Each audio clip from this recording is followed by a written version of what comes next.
Good afternoon friends. Standard 11 अर्थशास्त्र परीक्षा लक्षी revision આપણે હવે પરીક્ષા આવવાની છે તો આપણે પરીક્ષામાં મેક્સિમમ માર્ક મેળવી શકીએ એ માટે પરીક્ષાલક્ષી રિવિઝન જરૂરી છે। ખાસ મિત્રો ધ્યાનથી જેટલું ધ્યાન આમાં આપશો એટલા માર્ક વધારે આવશે।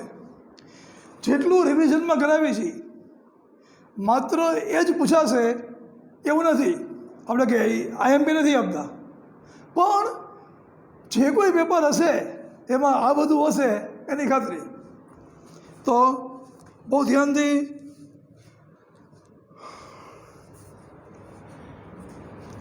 જે વસ્તુઓને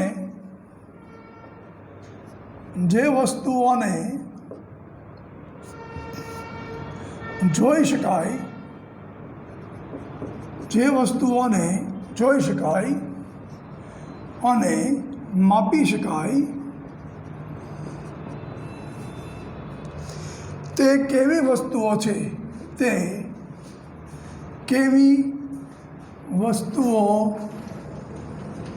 છે, મિત્રો જે વસ્તુઓને જોઈ શકાય માપી શકાય તે કેવી વસ્તુઓ છે તો એને શું કહેવાય? ભૌતિક વસ્તુઓ। શું કહેવાય મિત્રો? ભૌતિક વસ્તુઓ। ભૌતિક વસ્તુ એટલે એવી વસ્તુ કે જેને માપી શકાય, જોઈ શકાય, સ્પર્શી શકાય, એને કહેશું ભૌતિક વસ્તુ। જે વસ્તુઓને જોઈ શકાય અને માપી શકાય તે કેવી વસ્તુઓ છે? તે ભૌતિક વસ્તુઓ છે।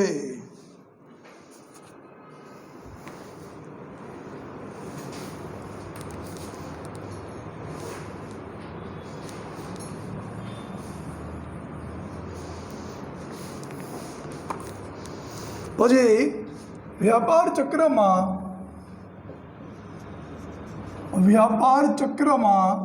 કેટલા તબક્કા છે? વ્યાપાર ચક્રમાં કેટલા તબક્કા છે? વ્યાપાર ચક્રમાં કેટલા તબક્કા છે? વ્યાપાર ચક્રમાં 4 તબક્કા છે। વ્યાપાર ચક્રમાં 4 તબક્કા છે। મિત્રો 1 2 3 4 યાદ ન રાખતા, 1 2 3 4 માં ભૂલ થાય તો મિત્રો નામ સહિત યાદ રાખજો। તેજી, ઓટ, મંદી, સુધારણા। તેજી, ઓટ, મંદી, સુધારણા। મિત્રો માર્કેટમાં તેજી હોય, તેજી થોડી ઘટે એ કહેશું ઓટ, ઓટમાંથી હજી ઘટે તો કહેશું મંદી, મંદી થોડી ઘટે અને થોડુંક તેજી ઝડપી થાય એ કહેશું સુધારણા। તો મિત્રો 4 તબક્કાના નામ યાદ રાખજો, નહીંતર 4ના બદલે 2 બોલી આવશો।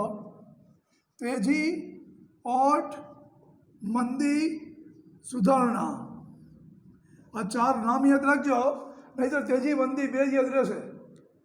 વ્યાપાર ચક્રના 4 તબક્કા તેજી, ઓટ, મંદી, સુધારણા।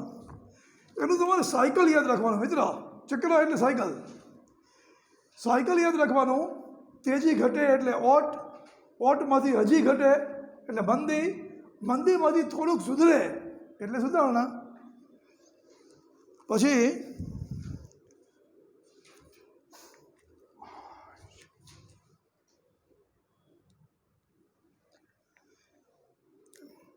માંગ રેખાનો ઢાળ કેવો હોય છે? માંગ રેખાનો ઢાળ કેવો હોય છે? તો મિત્રો માંગ રેખાનો ઢાળ ઋણ હોય છે। માંગ રેખાનો ઢાળ ઋણ હોય છે। ઋણ ઢાળ કોને કહેવાય?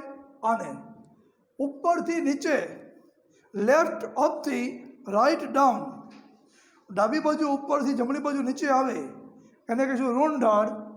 તો મિત્રો ઋણ ઢાળ શા માટે હોય છે એ યાદ રાખજો।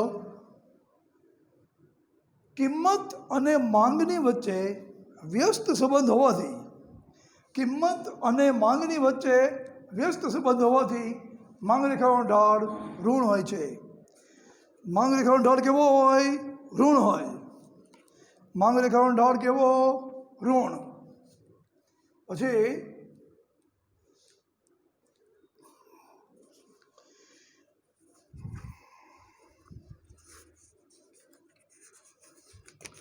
સરેરાશ ખર્ચની રેખાનો આકાર કેવો હોય છે? સરેરાશ ખર્ચની રેખાનો આકાર કેવો હોય છે?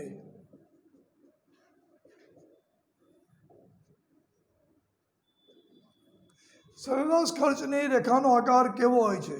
તો મિત્રો સરેરાશ ખર્ચની રેખાનો આકાર યુ હોય છે. કેવો હોય છે? યુ. સરેરાશ ખર્ચની રેખાનો આકાર યુ આકારનો હોય છે. તો મિત્રો યુ આકારનો કેમ હોય છે એ યાદ રાખી લેવાનું. જેમ જેમ ઉત્પાદન વધે એમ સરેરાશ ખર્ચ ઘટે. જેમ જેમ ઉત્પાદન વધે એમ સરેરાશ ખર્ચ ઘટે. એક તબક્કે ન્યૂનતમ થાય અને એ પછી પણ જો ઉત્પાદન ચાલુ રાખવામાં આવે તો પછી સરેરાશ ખર્ચ વધે. આથી સરેરાશ ખર્ચ પહેલાં ઘટે અને પછી વધે એટલે એનો આકાર યુ જેવો હોય છે. સરેરાશ ખર્ચની રેખાનો આકાર કેવો હોય? યુ જેવો. પછી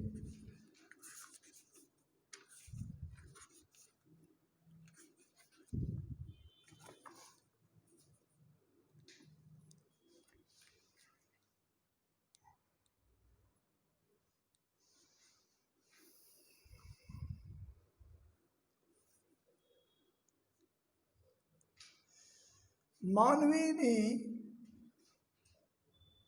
આર્થિક સમસ્યાઓ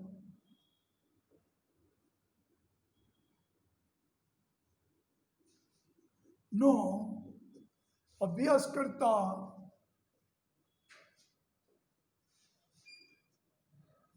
શાસ્ત્રનું નામ શું છે?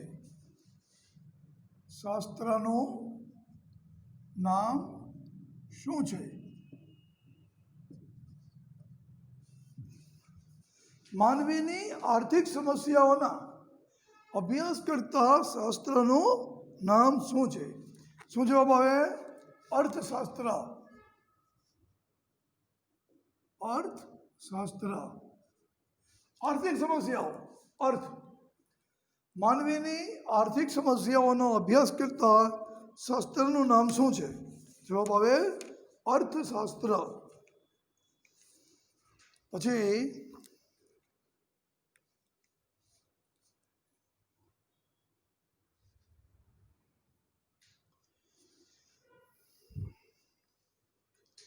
ભારતમાં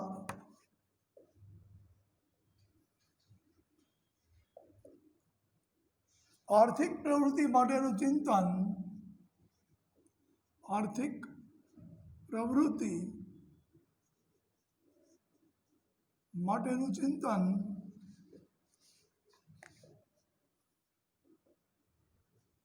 કોણે રજૂ કર્યું હતું?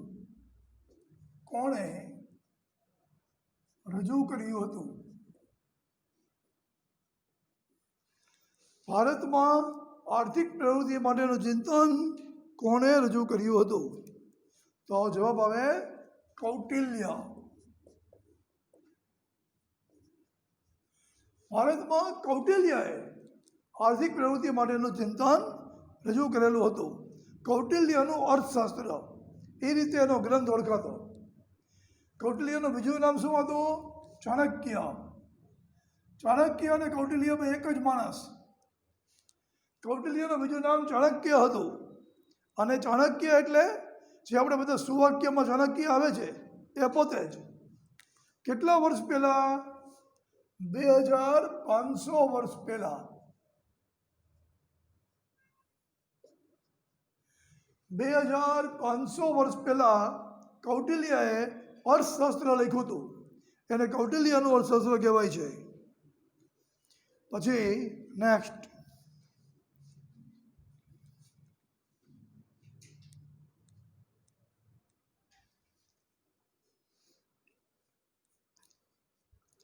કિંમત એટલે શું?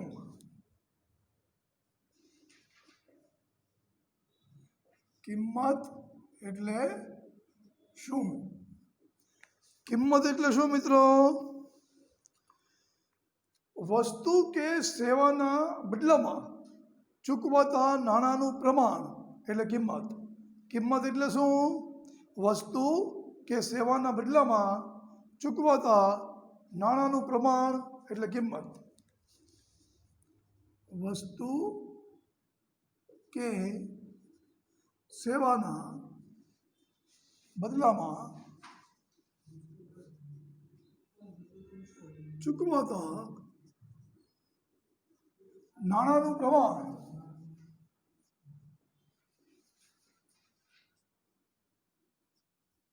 એટલે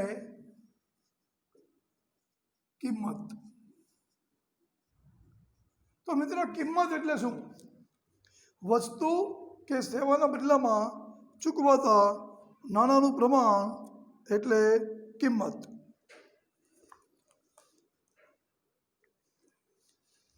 નેક્સ્ટ,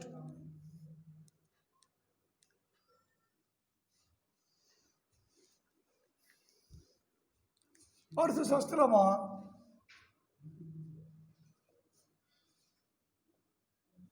સેવાનો અર્થ શું છે?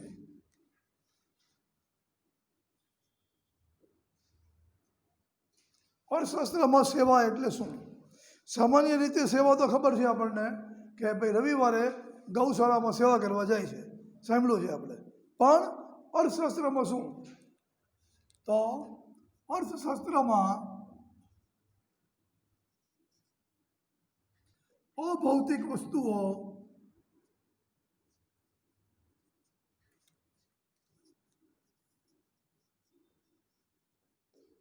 ને સેવા કહે છે.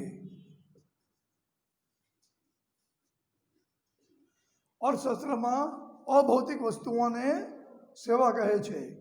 સેવા એટલે શું? અભૌતિક વસ્તુઓ.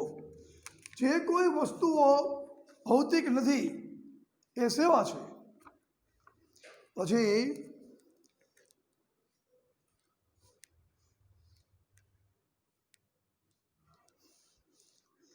ઉત્પાદનના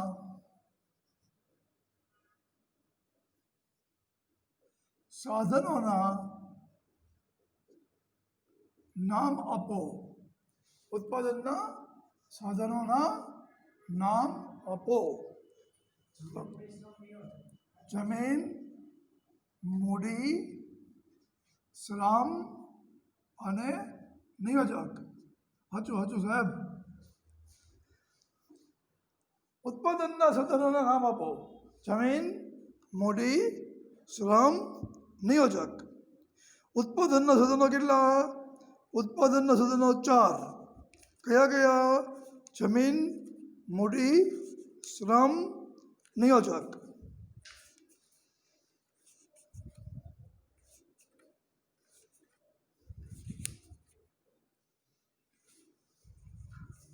ચલો પછી હવે ટૂંક જવાબી પ્રશ્નો. બરાબર? સેક્શન સી વાળા. સેક્શન સી ટૂંક જવાબી પ્રશ્નો.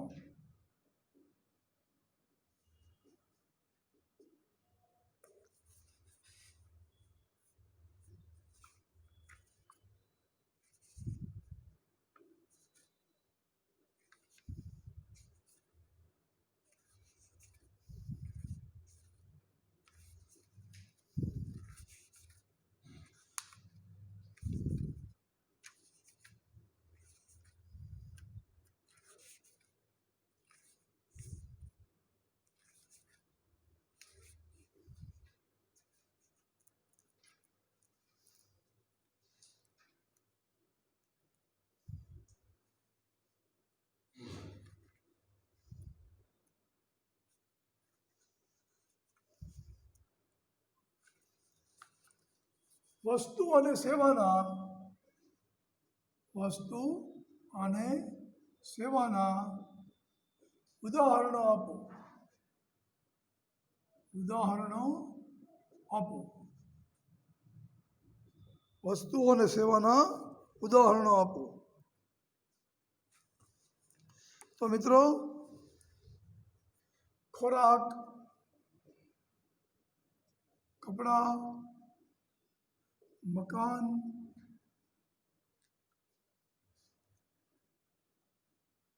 ચોપડી, પેન, આ બધી વસ્તુઓ છે. આ બધી વસ્તુઓ છે. જ્યારે શિક્ષણ, જો મિત્રો, પેન અને ચોપડી એ શિક્ષણના સાધન છે, એ પોતે શિક્ષણ નથી. બરાબર? શિક્ષણ એટલે શિક્ષક તમને જે સમજાવે છે અને તમે જે સમજી શકો છો એ શિક્ષણ છે. તો શિક્ષણ એક સેવા છે. સંગીત, તો મિત્રો ગિટાર સંગીતનું સાધન છે, પણ ગિટારમાંથી જે અવાજ ઉત્પન્ન થાય છે એ સંગીત છે. બેન્કિંગ, મિત્રો બેંકનું કોમ્પ્યુટર, બેંકના પૈસા એ બધા બેન્કિંગના સાધન છે, પણ બેંક જે તમને ફંડ આપે છે તમે જે એને પૈસા પાછા આપો છો, એટલે જે હિસાબ કિતાબ છે લેવાના બાકી કે આપવાના બાકી એ બેન્કિંગ છે. વીમો, તો મિત્રો વીમો પણ એક સેવા છે. વીમા દ્વારા આપણે જે કંઈ પોલિસી લેવાય છે એ પોલિસીનું પેપર એ વસ્તુ છે, પરંતુ એના દ્વારા જે સુરક્ષા અપાય છે એ સેવા છે.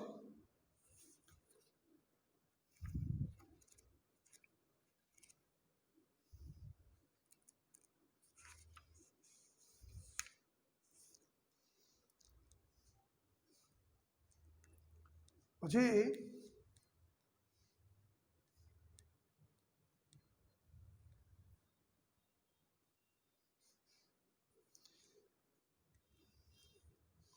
ઉત્પાદનનો અર્થ સમજાવો. ઉત્પાદનનો અર્થ સમજાવો. સ્થળ, સ્વરૂપ અને સમય બદલાતા. સ્થળ, સ્વરૂપ અને સમય બદલાતા.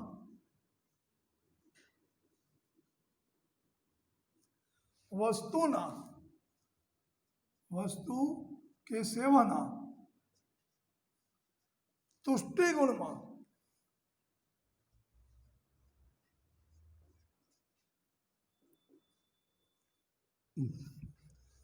જો વધારો થાય, જો વધારો થાય તો તેને ઉત્પાદન કહે છે. તો તેને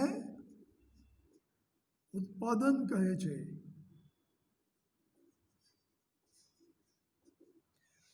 ઉત્પાદનનો અર્થ આપો. સ્થળ, સ્વરૂપ અને સમય બદલાતા વસ્તુ કે સેવાના તુષ્ટિગુણમાં જો વધારો થાય તો તેને ઉત્પાદન કહે છે. તો મિત્રો કોઈ પણ વસ્તુનું સ્થળ બદલાતા તુષ્ટિગુણ તો ખબર છે ને, આપણે એક શબ્દ આવ્યો તુષ્ટિગુણ, જેને તુષ્ટિગુણ ખબર ના હોય એ પણ કહી દઈએ. તુષ્ટિગુણ એટલે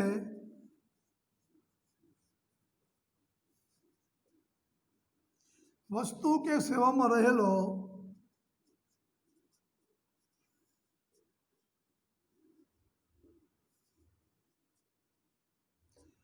માનવ જરૂરિયાત સંતોષવાનો ગુણ. માનવ જરૂરિયાત સંતોષવાનો ગુણ.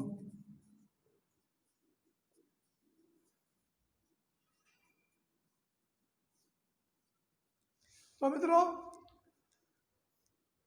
વસ્તુની અંદર કે સેવાની અંદર જે આપણી જરૂરિયાત સંતોષવાનો ગુણ રહેલો છે એને અર્થશાસ્ત્રમાં તુષ્ટિગુણ કહે છે. ઉત્પાદનનો અર્થ સ્થળ, સ્વરૂપ અને સમય બદલાતા વસ્તુ કે સેવાના તુષ્ટિગુણમાં જો વધારો થાય તો તેને ઉત્પાદન કહે છે. સ્થળ બદલાતા પણ ઉત્પાદન થાય મિત્રો. સ્થળ બદલાતા પણ ઉત્પાદન થાય. કેવી રીતે? ગંગાજળ, આપણે હરિદ્વાર ગયા હોય તો ગંગાજળ આપણી આંખ સામે છે તો ત્યાં કોઈ એની કિંમત આપશે નહીં, પણ એ જ ગંગાજળ આપણે અહીંયા પોસ્ટ ઓફિસમાં લેવા જઈએ છીએ તો ત્યારે એની કિંમત ચૂકવવી પડે છે. ખાલી સ્થળ બદલાનું છે, હરિદ્વારના બદલે સુરેન્દ્રનગર. તો એનો દૃષ્ટિકોણનો વધારો થયો, એટલા માટે સ્થળ બદલાતા ઉત્પાદન થયું, સ્વરૂપ બદલાતા. એક લાકડાનું વૃક્ષ ઊભું હોય તો એ વૃક્ષની કાપીને એના લાકડાની વેલ્યુ કેટલી? તો કે ખાલી જો એમને એમ લાકડું હોય, કશું જ એમાં ચેન્જ કર્યા વગરનું, એનું સ્વરૂપને બદલ્યા વગરનું, તો માત્ર ઈંધણના લાકડાની કિંમત, બળતણ માટેના લાકડાની કિંમત, બીજું કશું નહીં, ઘણો ઓછો ભાવ મળે. પણ એ જ લાકડાને સ્વરૂપ બદલી નાખીને એમાંથી બેન્ચ બનાવવામાં આવે, પલંગ બનાવવામાં આવે, ડાઇનિંગ ટેબલ બનાવવામાં આવે, તો હવે એની કિંમત વધી ગઈ. લાકડું એ જ છે પણ એનું સ્વરૂપ બદલાઈ ગયું. તો મિત્રો, સ્વરૂપ બદલાતા ઉત્પાદન, સમય બદલાતા પણ ઉત્પાદન થાય છે. સમય બદલાતા મિત્રો,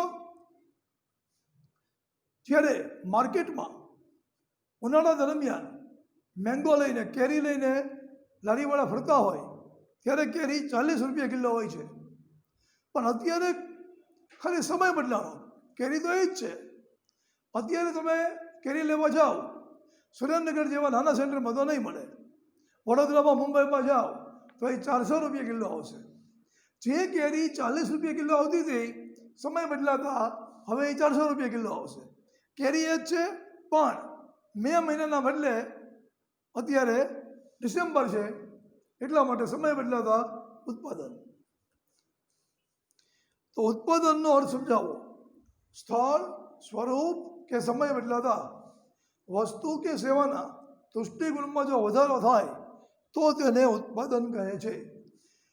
સ્થળ, સ્વરૂપ કે સમય બદલાતા વસ્તુ કે સેવાના તુષ્ટિગુણમાં જો વધારો થાય તો તેને ઉત્પાદન કહે છે.